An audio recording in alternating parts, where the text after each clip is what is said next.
Que por cierto quiero adelantarles que la semana que viene comenzamos a cómo crecer íntimamente en nuestra relación con Dios. ¿Y qué es lo que vamos a hacer la semana que viene? Va a ser una dinámica muy diferente a lo que hemos hecho hasta ahora. Vamos a educar a la iglesia a cómo tener tiempos íntimos con el Señor. Literalmente vamos a ser todos estudiantes el domingo que viene. Y vamos a unas mesitas y vamos a traer nuestras Biblias porque queremos educar a la iglesia cómo tener una relación íntima y personal con el Señor. Eso va a ser muy bueno. Inviten a sus amigos, familiares, vecinos a compartir con nosotros porque vamos a enseñarles paso por paso cómo construir una relación íntima y personal con el Señor. ¿Ok? Pero eso no es el tema de hoy. El tema de hoy va a ser uno diferente. Quiero recalcar esto una vez más para aquellos que no estuvieron aquí la semana pasada. Nosotros como iglesia creemos en exposición bíblica. ¿Qué significa eso? Que nosotros creemos que la palabra del Señor es, ¿verdad?, el ancla de nuestra fe. Nosotros basamos nuestras convicciones en la palabra del Señor. Y quiero ser bien enfático con esto. Nuestra iglesia, la iglesia de Palm Beach Church en español, hacemos eco de la palabra de Jesús cuando Él dijo, la escritura no puede ser quebrantada o no puede ser violada, como dice en otra versión. Tenemos nosotros el deber de testificar de la palabra del Señor, la palabra de Dios, la cual es inherente.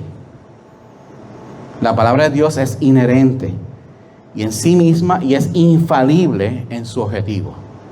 ¿Qué significa inherente? Inherente significa que la palabra del Señor no tiene ni fallo y no tiene error. No tiene fallo y no tiene error. También nosotros creemos por convicción que la palabra del Señor es infalible. ¿Y qué significa infalible? Que no tiene defecto, que no se equivoca.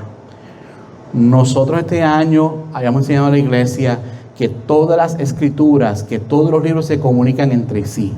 66 libros, todos con muchos de ellos con autores diferentes, en tiempos diferentes, en lugares diferentes.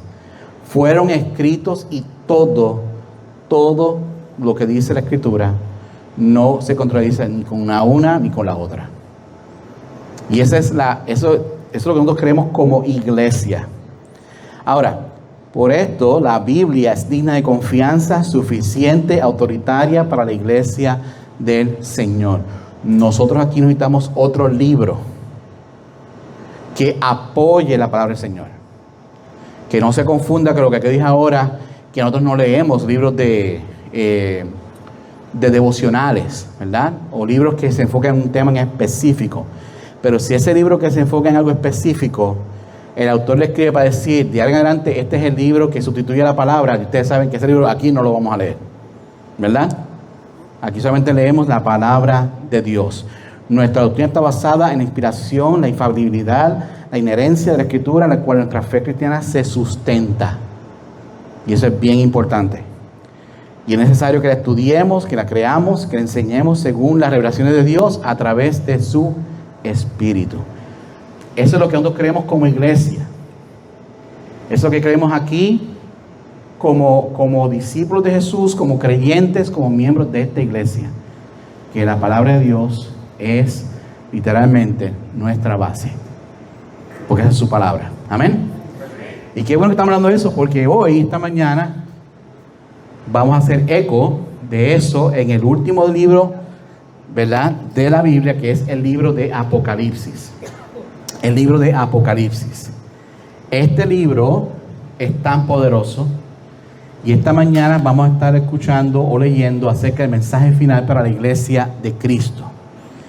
Y si por favor pueden conmigo, Apocalipsis capítulo 22. Es el último capítulo de la Biblia. Apocalipsis capítulo 22. Vayan buscando ahí. Y a lo que ustedes buscan en la escritura, yo voy a hacer una oración. Padre bueno y Padre santo, damos gracias por esta hermosa mañana de domingo. Oramos en este momento, Padre, que tú abras nuestras mentes, nuestros corazones para entender este mensaje final para la iglesia de Cristo. Padre, yo sé que tú has puesto estas palabras aquí para que entendamos, Señor, que tú tienes un propósito con cada cosa. Que tú tienes un propósito en nuestras vidas. Que tú tienes un propósito, Señor, en nuestras vidas, en nuestras mentes, en nuestros corazones, Padre, y con todo lo que nos rodea. Ayúdanos, Señor, a entender que este mensaje de este libro tan poderoso es tan importante porque nos revela a Cristo. Nos revela a nuestro Señor y Salvador Jesús. Padre, bueno, gracias por tu Espíritu. Ayúdanos, Señor, en esta mañana a salir de aquí inspirados, Señor, a ver tu plan en nuestras vidas, a entender tu corazón. En nombre de Jesús oramos todo esto. Amén. Entonces, quiero hacer como un pequeño compendio de las cosas que nosotros estuvimos hablando en estos últimos meses acerca del libro de Apocalipsis. Lo primero es que el título de Apocalipsis proviene del griego Apocalipsis, que significa revelación o desvelamiento. Es el único libro profético del Nuevo Testamento. El libro de Apocalipsis no significa, ¿verdad? No significa la guerra de las galaxias, ni la guerra entre las naciones, ni Israel contra Rusia, ni Israel contra China, ni Israel contra Irán, que si los Estados Unidos, que si el águila, que si el oso, que si el león, nada de eso. Es una revelación acerca de la figura de Jesús. Y es el único libro profético que ustedes encontrarán en el Nuevo Testamento. El libro de Apocalipsis no es una colección de revelaciones sin relación entre sí. Todo lo que vio el apóstol Juan tiene relación una cosa con la otra. No es como una visión que no tiene sentido o que no tiene relación alguna entre ellas. Es una carta de Jesús escrita por el apóstol Juan, dirigida a las 7 iglesias de Asia. ¿Ok? También el libro de Apocalipsis usa un lenguaje simbólico para transmitir verdades espirituales y advertencias para la iglesia de Cristo. Primero para aquella iglesia de Cristo del primer siglo y ahora para nosotros hoy día. También el libro de Apocalipsis se centra en el regreso definitivo de Jesús y del juicio final, y lo hace con ilustraciones vividas. Ustedes saben, ¿verdad? Les enseñé a ustedes como una forma de jeroglíficos, algunas imágenes de cosas que ustedes dicen, wow, eso se ve extraño. Le decía a mi esposa otros días que estábamos viendo en YouTube cómo es que describe el libro de Apocalipsis los ángeles, y los ángeles no son como nosotros nos imaginamos que son. Son muy extraños, son seres que se ven extraños, pero todo tiene un propósito y una razón de ser para ellos. El Apocalipsis no es escrito para generar miedo o promover la violencia. Fue pensado para animar a los creyentes a mantenerse fieles durante la persecución. Pues en aquellos tiempos están viendo tiempos demasiado intensos, demasiado difíciles, y este libro ayudó mucho a mantener a todas las personas, ¿verdad?, fieles al Señor. El libro de Apocalipsis se escribió para advertir, alentar, revelar el plan final de Dios para la iglesia de Cristo. Ese fue el propósito por el cual este libro se escribió. ¿Ok? No para echarle miedo a la gente, ni para hacerlos temblar, o hacerlos correr, o esconderse en las casas. Esa no fue la intención por la cual este libro se escribió. Ahora, nosotros como iglesia, lo que hicimos acá fue, para mantenernos en la revelación de la deidad de Jesucristo, yo intencionalmente me mantuve enseñando ciertos capítulos. Dije que otros capítulos no iba a enseñar porque se prestaba interpretación, primero, y segundo, porque yo no estoy preparado para poder enseñar a la iglesia. Y las cosas en las cuales yo no me siento preparado o educado correctamente o teológicamente, yo no lo iba a mostrar a la iglesia porque sería de mí irresponsable. Y cosas así yo no voy a hacer. Porque lo menos que quiero hacer es ofender al Señor, primero que todo. Y segundo, que ustedes se lleven algo que ustedes no suponen que se lleven en sus corazones y en sus mentes. ¿Ok? Por ende, quería revelar la deidad de Jesucristo. La deidad es la esencia o la naturaleza de Dios. Quiere que ustedes se lleven los atributos.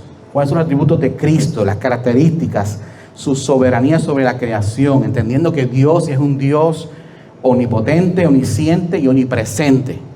Cosas que ya habíamos hablado con ustedes anteriormente. Y en capítulo 1, cuando hablamos con ustedes, en ese capítulo 1, la revelación de Jesús era lo importante. Ese saludo que hace entonces el apóstol Juan a las 7 iglesias. Y luego como Juan tiene esta visión, ¿verdad?, apocalíptica de Jesús.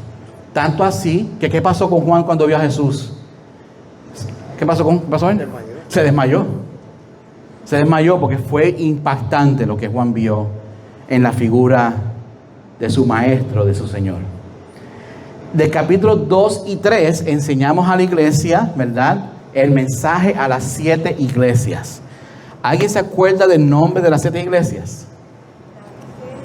Ajá. Ajá. ¿Ah? Ajá. ¿Cuál más? Éfeso, Esmirna, Pérgamo, Tiatira, Sardis, Filadelfia, Laodicea. ¿Verdad? Y de todas ellas, aquí en esta iglesia las estudiamos todas. Y el mensaje de Jesús al ángel de esas 7 iglesias fue igual o distinto. Diferente. ¿Basado en qué? Viviendo en ese momento, ¿verdad? ¿Verdad? Ahora, Jesús siempre tuvo cosas que decir, tanto las cosas buenas que estaban haciendo y otras no tan buenas. ¿Cuál fue la única iglesia en la cual Jesús encontró que estaba haciendo todo bien? Filadelfia, ¿verdad? Entonces, eso es importante. Capítulos 2 y 3 es estudiando el mensaje de Jesús al ángel de las 7 iglesias. Luego, en el 4 y 5, entonces fue que vimos y aprendimos acerca de la visión del trono de Dios, del Cordero y del libro de los 7 sellos. ¿Cuántos se acuerdan de esos capítulos? Ahora, ¿quién fue el único que pudo abrir el libro de los 7 sellos? ¿Por qué? El único sin mancha. El único sin mancha, ¿verdad? Digno y santo, ¿verdad? El único. Y Juan, ¿cómo Juan se puso cuando se enteró que nadie más podía abrir el libro? ¿Ah? Triste. ¿Por qué estaba triste? No había nadie puro. No había nadie que podía abrir ese libro. Y el anciano dijo, tranquilo, calma, hay uno que es digno y santo. Lo veo como un cordero inmolado, ¿verdad? Y ese fue Cristo que pudo abrir el libro de los 7 sellos. Luego de eso, entonces, hicimos un salto al capítulo 22. Y en capítulo 22 aprendimos de 2 cosas muy importantes. Del río y del árbol de la vida. ¿De dónde nace realmente el río de la vida? ¿De dónde proviene el río de la vida? ¿Cuál es cómo es el comienzo de ese río? El trono de Dios, ¿verdad? Y el árbol de la vida, ¿dónde está ubicado? ¿Se acuerdan? Ay, tienen que estudiar, mis amores. Gracias a Dios que esto no es un examen. ¿Ah? Estamos todos aquí con F, D, C+. ¿Ah? Ajá, pero ¿dónde está ubicado el árbol? En cada lado del río, ¿verdad? Y las hojas, ¿para qué son las hojas de ese árbol? Como una medicina, ¿verdad? Que nos ayuda a sanar todas las cosas que hemos vivido en esta vida. Bien importante. También aprendimos en el capítulo 22 acerca del regreso de Jesucristo.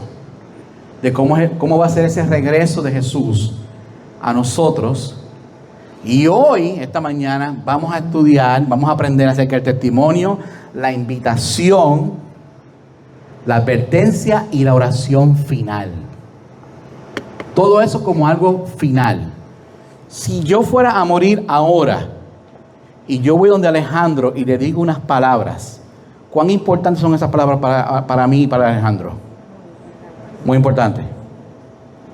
Digo, Alejandro, cuida de mi esposa Wilma. Cuida de mis hijos. Vela que no gaste el dinero. Va a ser más difícil. En Ross. Se va vacilando, iglesia, se va vacilando. Ajá. Vela que no gaste el dinero. Porque para mí eso es importante. Para Dios, el testimonio, la invitación, la advertencia y la oración es importante. Lo que vamos a hablar esta mañana no es cualquier cosa. Es importante. ¿Para quién? para nosotros, los creyentes. Si usted quiere saber qué es lo más importante, vaya siempre a ese último capítulo de la Escritura para que usted vea qué tan importante esto es. Y es lo que vamos a tener nosotros esta mañana: el testimonio, la invitación, la advertencia y esa oración final. Porque para Jesús este mensaje final es importante para su iglesia. ¿Estamos listos? Vamos entonces al versículo 6, que comienza diciendo así. Y esto es lo que Jesús dice. Dice: y me dijo, estas palabras son fieles y verdaderas. El Señor, el Dios del Espíritu de los profetas, envió a su ángel para mostrar a sus siervos las cosas que han de suceder enseguida. Por tanto, yo vengo pronto. Bienaventurado que guarda las palabras de la profecía de este libro. ¿En dónde yo estoy? 22:6.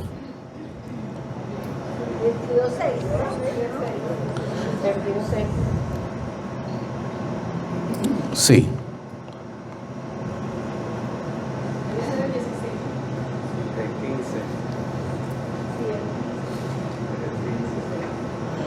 Es el 15, ¿verdad? Ahora sí. Es que el número 1 ahí me traicionó. Gracias, familia. Los amo. Amén. Esa también es buena. Estudiese también esa. Versículo 6.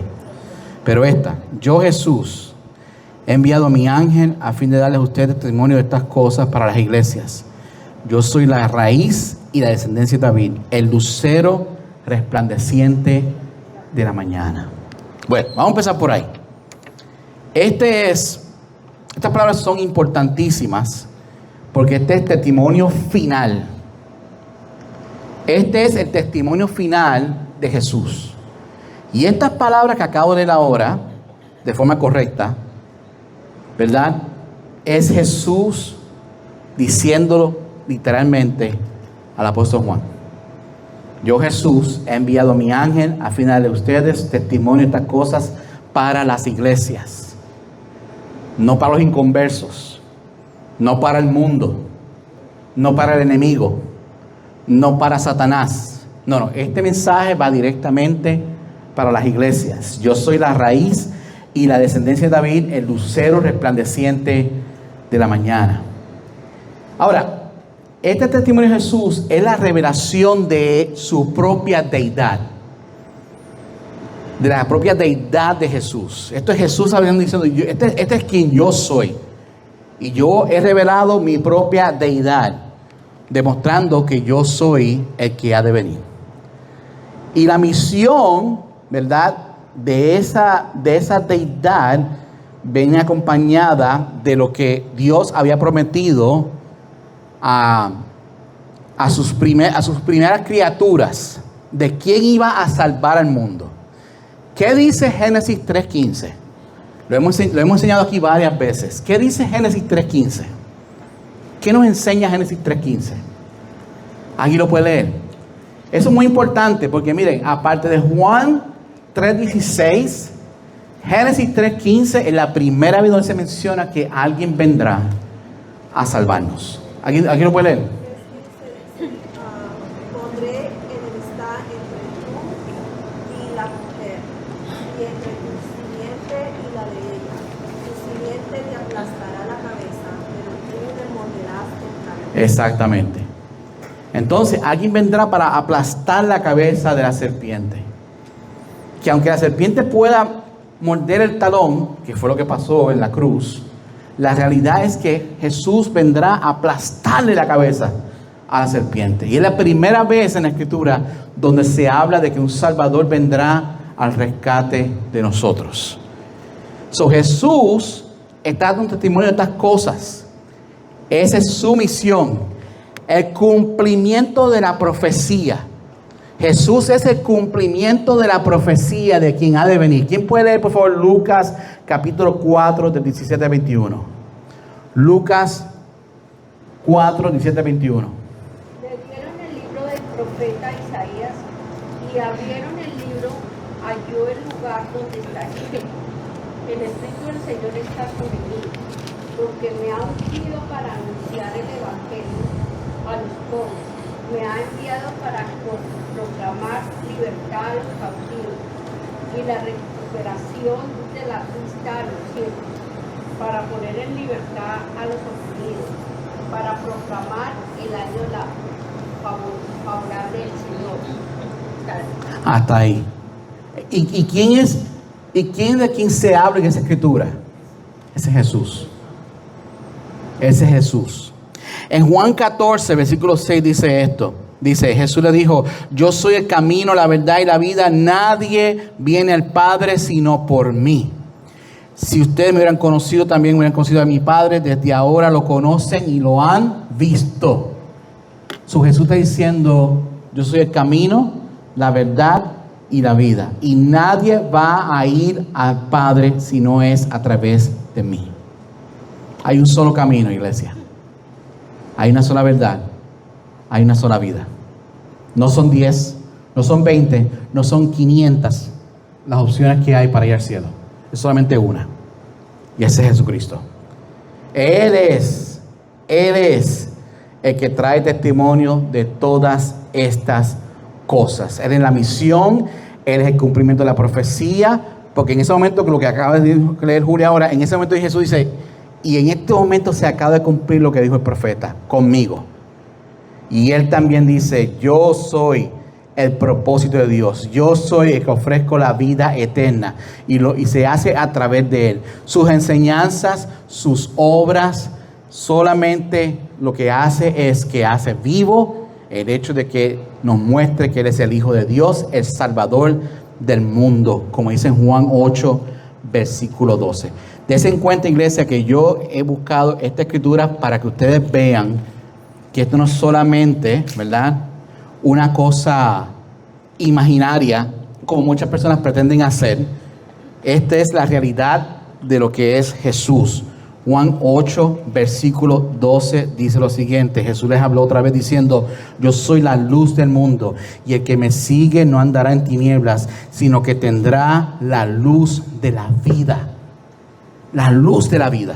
Si tú me sigues, yo le estoy mostrando a ustedes que yo soy el Salvador del mundo. Y Él básicamente, cuando da su testimonio final, que he enviado a mi ángel a darle a ustedes testimonio de estas cosas para las iglesias, está reafirmando esto que acabo de decir ahora. Afirmando su papel como fuente de iluminación espiritual y salvación. No hay salvación fuera de Cristo. No lo hay. Por eso es que este es su testimonio final.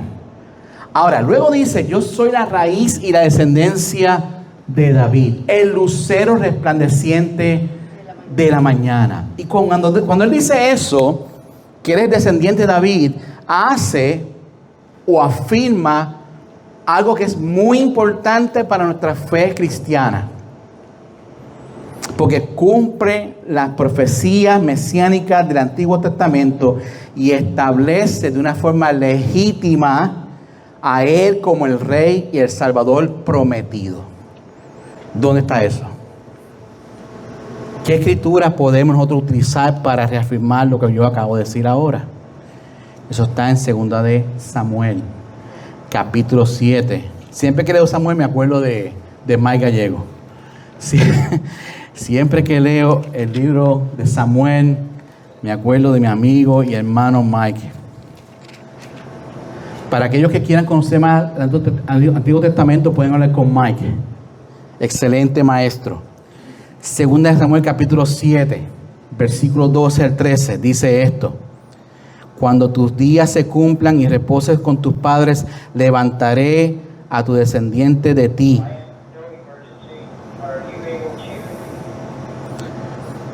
El cual saldrá de tus entrañas y estableceré su reino. Él edificará casa a mi nombre y yo estableceré el trono de su reino para siempre. ¿De quién está hablando la escritura ahí? De Cristo. Por eso es que tiene que ser el descendiente de David. Él tiene que ser descendiente de David, ¿verdad? Y eso hace de forma legítima lo que dice la escritura. También Romanos capítulo 1, Pablo lo menciona de igual forma cuando escribió la carta a los hermanos en Roma. Romanos capítulo 1, versículos 3 al 4, dice esto. Él es el mensaje acerca de su Hijo, que nació de la descendencia de David según la carne y que fue declarado Hijo de Dios con un acto de poder conforme al Espíritu de santidad por la resurrección de entre los muertos, nuestro Señor Jesucristo. Hoy vemos también en Romanos cuando afirma de que Jesús es descendencia de David.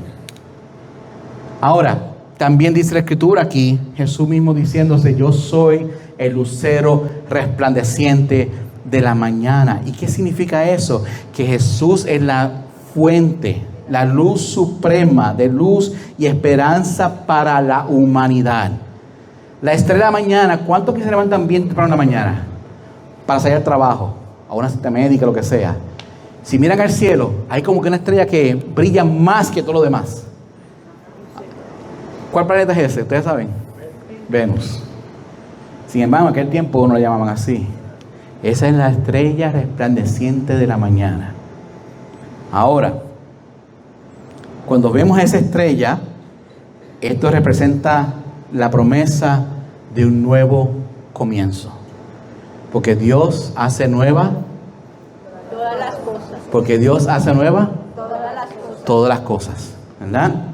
Y todos los días algo nuevo. Y este es el cumplimiento de la profecía del Antiguo Testamento en Número 24, 17. ¿Alguien lo puede leer? Número 24, versículo 17. El adjetivo estrella de la mañana también es dual. Voy a explicar eso en un momento. ¿Quién puede leer Números 24, 17? Número 24, 17. Adelante. Lo veo, pero no ahora. Lo contemplo, pero no cerca. Una estrella saldrá de Jacob y un cetro se levantará de Israel, que aplastará la frente de Moab y derrumbará a todos los hijos de Set. Esta estrella es una estrella común. Esta es una estrella cualquiera. Esta estrella, que es Jesús, va a destruir todo enemigo de Dios. Básicamente. Este es Jesús. La estrella resplandeciente de la mañana. Ahora, este adjetivo de la estrella resplandeciente es dual.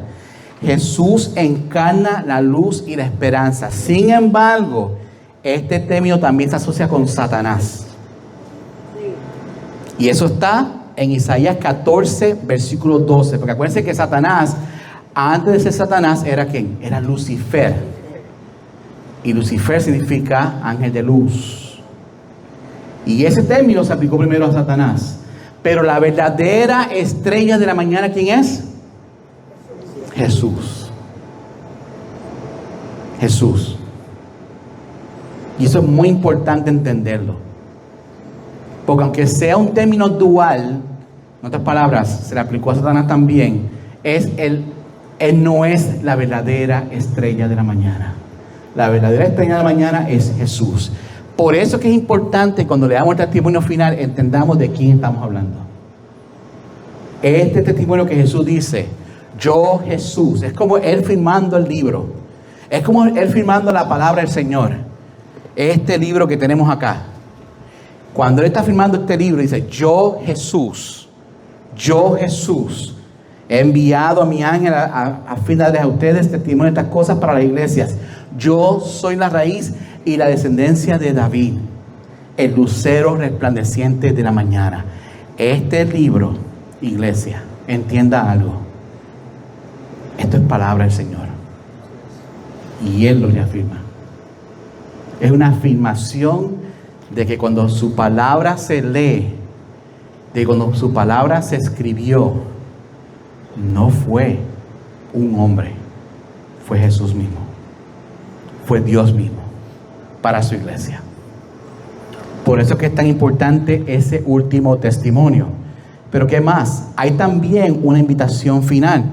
Y eso está en el versículo 17. Dios nos hace a nosotros, a todos nosotros, una invitación final. Y dice, el espíritu y la esposa dice, ven. Y el que oye diga, ven. Y el que tiene sed, venga. Y el que desee, que tome gratuitamente del agua de la vida. ¿Tú sabes qué? Yo creo que muchas personas no leen esta invitación final. Usted sabe que en este momento hay ministerios, hay iglesias donde se cobra por la silla. Se cobra por la silla en la cual usted está sentado. Hay ministerios que se cobra por tener posiciones cercanas al pastor. Hay lugares donde el pastor está predicando las 24 horas de la importancia del diezmo y las ofrendas para que él y su esposa vivan una vida más cómoda.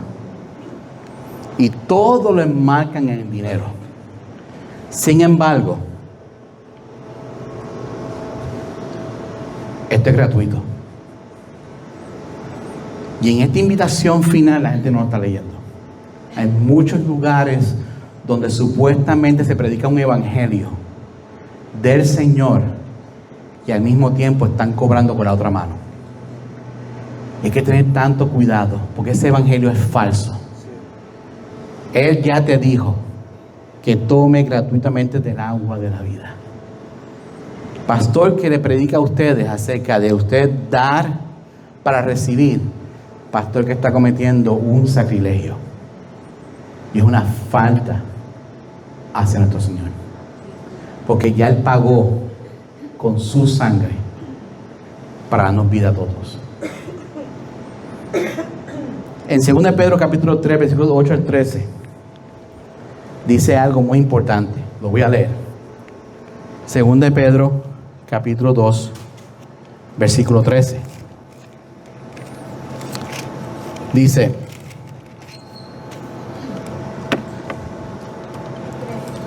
sufriendo el mal como pago de su iniquidad, cuentan por deleite andar en placeres disolutos durante el día. Son manchas e inmundicias, deleitándose en sus engaños mientras banquetean con ustedes. Tienen los ojos llenos de adulterio y nunca cesan de pecar. Seducen las almas inestables, tienen un corazón ejercitado en la avaricia, son hijos de la maldición. Después dice más adelante: abandonado el camino recto, se han extraviado siguiendo el camino de Balaam, el hijo de Beor, quien amó el pago de la iniquidad, pero fue reprendido por su transgresión, pues una muda bestia de carga, hablando con voz humana, reprendió la locura del profeta.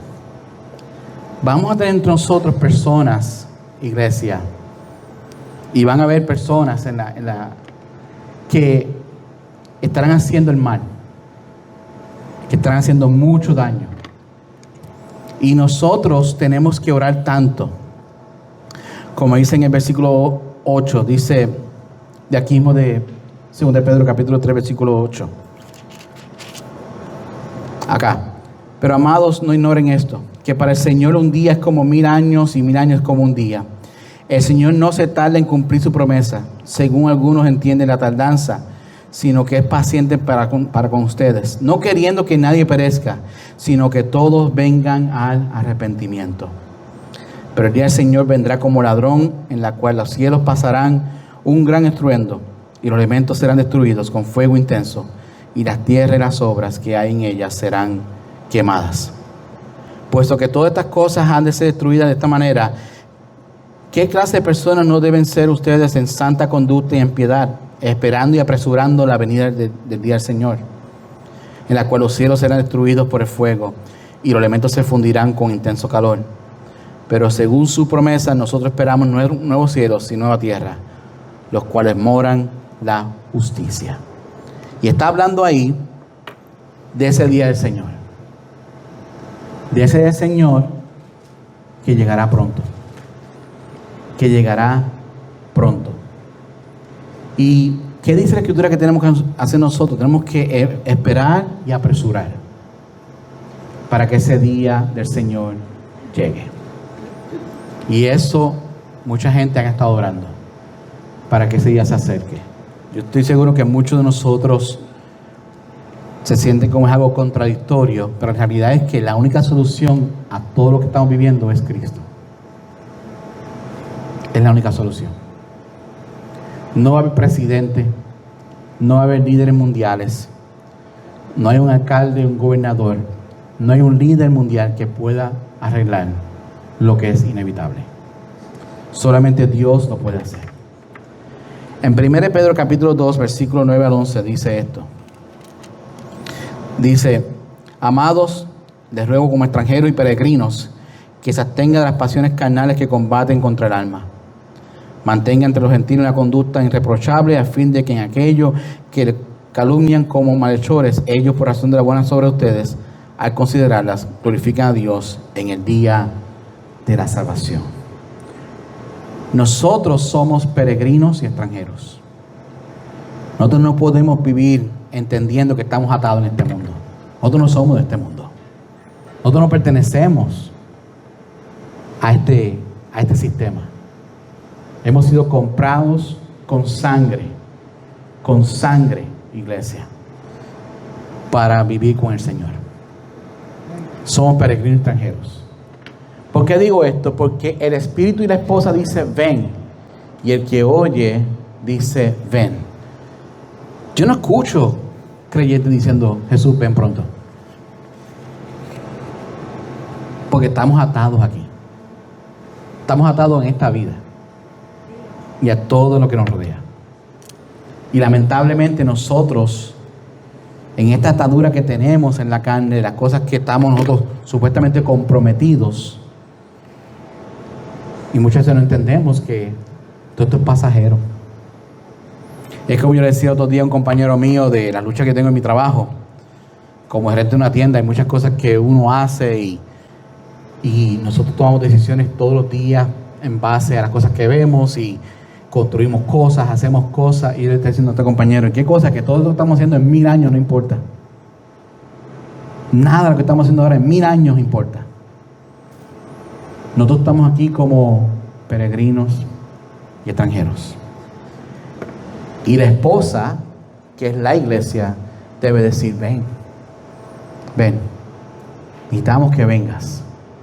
Y el que oye diga ven. Y el que tenga sed, que venga. Y el que desee, que tome gratuitamente del agua de la vida.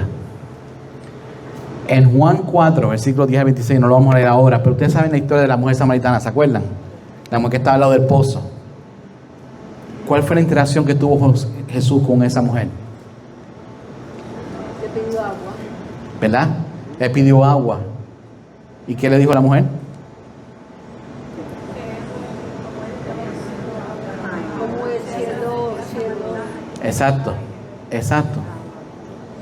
ella era samaritana y él era judío, como él pedía él agua. Exacto.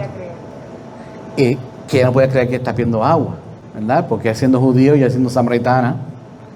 Sin embargo, Jesús entonces habla a su corazón y le ofrece a ella agua, ¿qué? De vida. Agua de vida. ¿Qué es quién?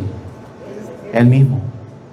Y desde esa historia hemos estado escuchando mucho del agua viva. En Juan 7, 38, 39 dice que el Espíritu Santo es como esa fuente de agua viva dentro de nosotros. En Apocalipsis 22, versículo 1 al 2 dice que esa agua viva fluye desde el trono de Dios, lo que dijo Wilma ahorita. Entonces el agua viva es importante, porque de esa agua fluye la salvación. Ahora, esa agua dice aquí que se bebe de forma gratuita, pero no es gratuita realmente. Alguien pagó por esa agua. ¿Quién la pagó? Jesús. ¿Cómo la pagó? Con su sangre. Es verdad, es gratuita para nosotros, pero esa agua la pagó alguien. La pagó el Señor. La pagó el Señor con su vida.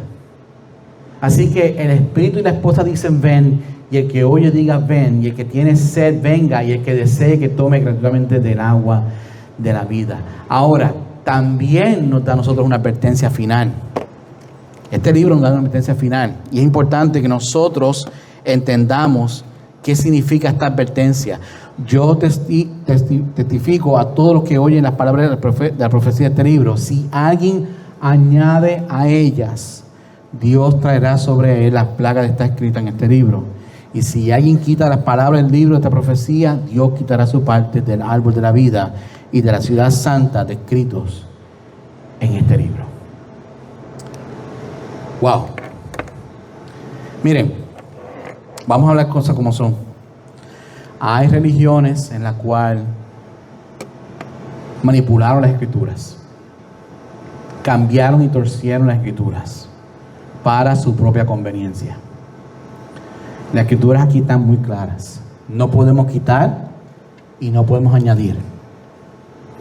Si tú añades algo, plagas y calamidad llegarán a tu existencia. Si tú tratas de sacar una página porque no estás de acuerdo con la palabra del Señor en ese momento, tienes que tener mucho cuidado porque hay una advertencia final. No puedes añadir nada, porque plagas y calamidades llegarán a nuestra existencia. Y yo estaba buscando en la Escritura dónde habla de esas plagas, ¿verdad?, que pueden llegar a tu vida. Ustedes se acuerdan de la historia de cómo fue liberado el pueblo de Israel, ¿cierto? El pueblo de Dios de las manos de los egipcios. Ahí fue la primera vez donde se pudo ver el poder de Dios cuando se enviaron esas plagas. ¿Y cuáles fueron esas plagas?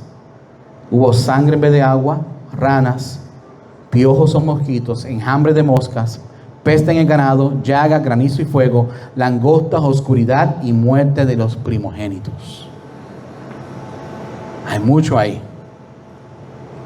Ahora, en los libros de Números, 2 Samuel, 1 Crónicas y aún el libro de Romanos dice y habla de otras plagas también que podemos nosotros enfrentar cuando hemos pecado contra un Dios santo. Entonces tenemos que tener cuidado porque nosotros no podemos añadirle nada a lo que ya está escrito. Por eso fue que dije esta mañana, antes de comenzar, que yo no me atrevería a enseñar algo en la cual yo no me siento preparado, educado, entendido, porque muchas veces nosotros los expositores, ¿verdad?, cuando estamos exponiendo la palabra del Señor, podemos añadirle también cosas. Hay que tener mucho cuidado de añadirle algo a la cual el Señor ni ha hablado de ello, ni ha enseñado sobre ello. En la escuela de teología te enseñan algo muy importante, una regla muy importante, una regla de oro. Donde la Biblia habla, hablamos. Donde la Biblia calla, callamos. Porque ningún expositor es mucho más que Dios. Y nadie es más que Jesús. Hay que tener tanto cuidado de no añadir nada. Porque plagas pueden llegar a nuestra existencia. Ahora, para aquellos que les gustan quitar cosas de la palabra, para aquellos que no quieren hablar o de ello o simplemente remueven esa página. Hay personas que han removido páginas de la Biblia. Hay personas que han sacado cosas que el Señor ha enseñado. Si quitas algo, se nos quitará el nombre del árbol de la vida y no habrá acceso a la ciudad santa. Hay que tener tanto cuidado de no quitar y poner nada a la palabra del Señor. Y es una advertencia final. Y por último, hay una oración final. El que testifica estas cosas dice: sí, vengo pronto. Amén. Ven, Señor Jesús. La gracia del Señor Jesús sea con todos. Amén. ¿Cuándo Él regresará? Es la pregunta. Esta es la pregunta que todo el mundo se ha hecho. Desde que Jesús trajo el tema de que me voy a ir y regresaré, este ha sido el tema constante entre los creyentes. ¿Cuándo realmente Él regresará? Él dice que pronto. Él dice que pronto. ¿Pero qué tan pronto? En Mateo 24, versículo 42. Mateo 24, versículo 42.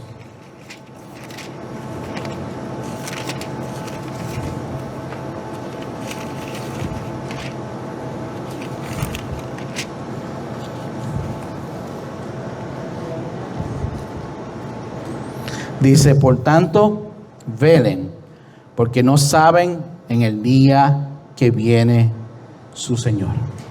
Entonces tenemos que nosotros estar pendientes.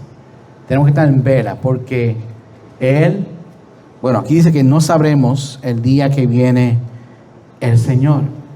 Sin embargo, en 2 de Pedro, capítulo 3, versículo 8, dice esto.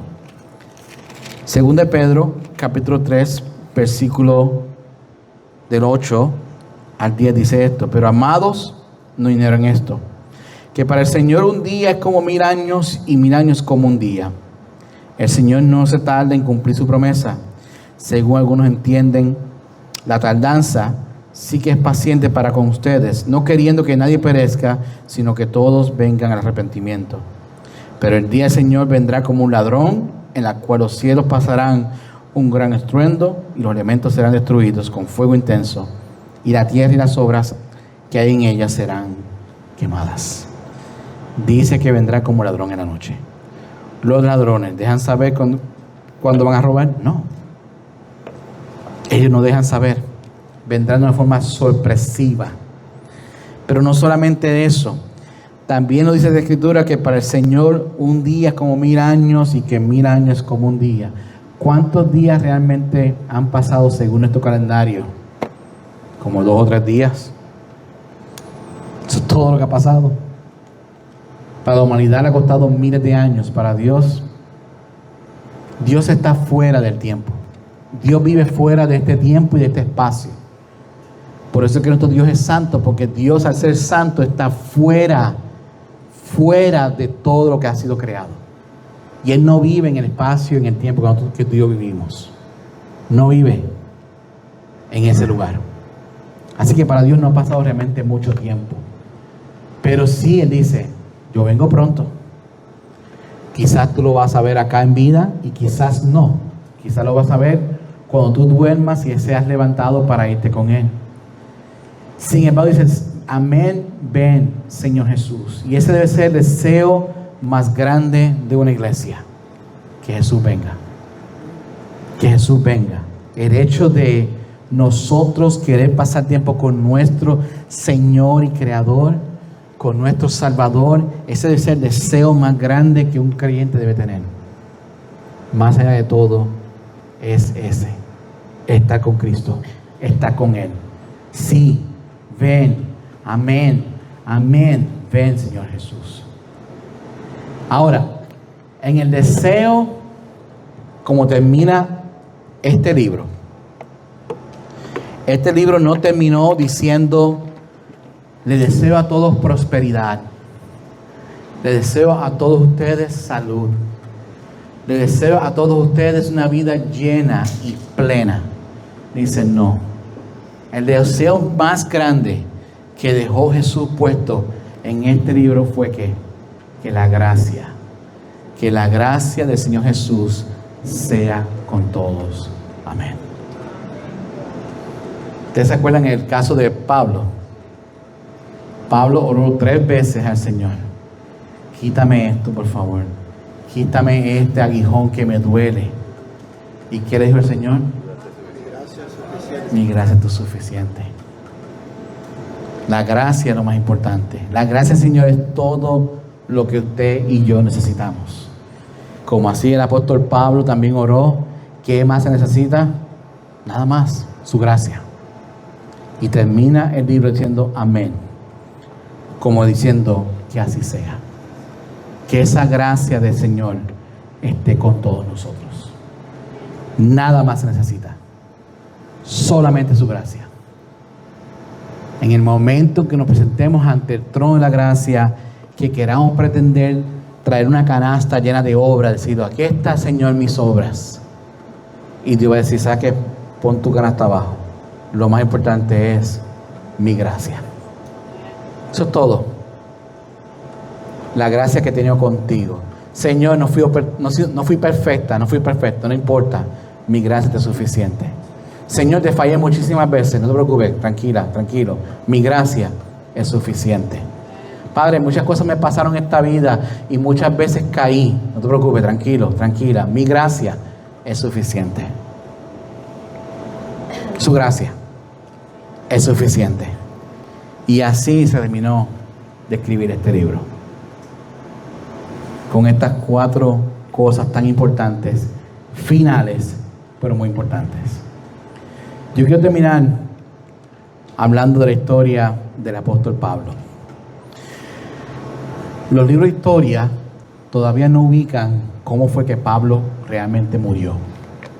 Muchos libros dicen que fue muerto en Roma, pero no dicen exactamente cómo él murió. Eso no importa. Eso no es el punto. Estas son obras que están puestas. Esta es una de ellas en Roma. en la cual van a ser decapitados el apóstol Pablo. Pablo nunca tuvo miedo de morir. Él siempre estuvo dispuesto a llevar el mensaje del Evangelio. Por eso es que aún para aquellos que no creen en el Evangelio, se le hace muy difícil entender cómo es que tanta persona en el primer siglo dio su vida por algo que supuestamente no existe, que no es real, que no hay evidencia de ello. Miren, el hecho de que nosotros estemos aquí esta mañana escuchando este mensaje es más que suficiente para poder entender de que Dios es grande, y de que Dios es real, y de que sí existe. Ahora, regresando a Pablo otra vez, es increíble que este hombre dio su vida por el mensaje del Evangelio. Pero esto fue lo que él le dijo a los hermanos en Filipos, cuando dijo, porque nuestra ciudadanía está en los cielos. Esto es lo que Pablo dijo. Nuestra ciudadanía está en los cielos, de donde también ansiosamente esperamos a un Salvador, el Señor Jesucristo, el cual transforma el cuerpo de nuestro estado de humillación en conformidad al cuerpo de su gloria, por el ejercicio del poder que tiene aún para sujetar todas las cosas a Él mismo. Eso está en Filipenses capítulo 3, versículos 20 a 21. Pablo sabía qué iba a pasar con su vida después de esta vida. Y él sabía que nuestra ciudadanía no está aquí. Usted no es dominicano, usted no es americano, usted no es nica, ni puertorriqueño. Todos aquí somos ciudadanos del cielo. Todos. Todos. Todos. Y siendo ciudadanos del cielo, vamos a esperar ansiosamente a nuestro Salvador Jesús, a nuestro Señor Jesús, el cual transformará el cuerpo de nuestro estado de humillación. Porque aunque usted no lo crea, no importa cuán bello pueda ser usted, ¿verdad? Estamos viviendo en una carne que nos lleva al pecado constantemente. Algún día vamos a ser transformados a su gloria. Y todas las cosas que somos nosotros vamos a estar sujetas a Él, a Dios, a Cristo. Por eso que esta muerte, enfrentando de esa forma, aunque eso era segundo de dolor, no se comparan con los años que viviremos en gloria en Cristo Jesús. ¿Cuántos dicen amén por eso? Y así termina el libro de Apocalipsis. Que la iglesia dice amén. Amén. ¿Verdad? Ven, Señor Jesús.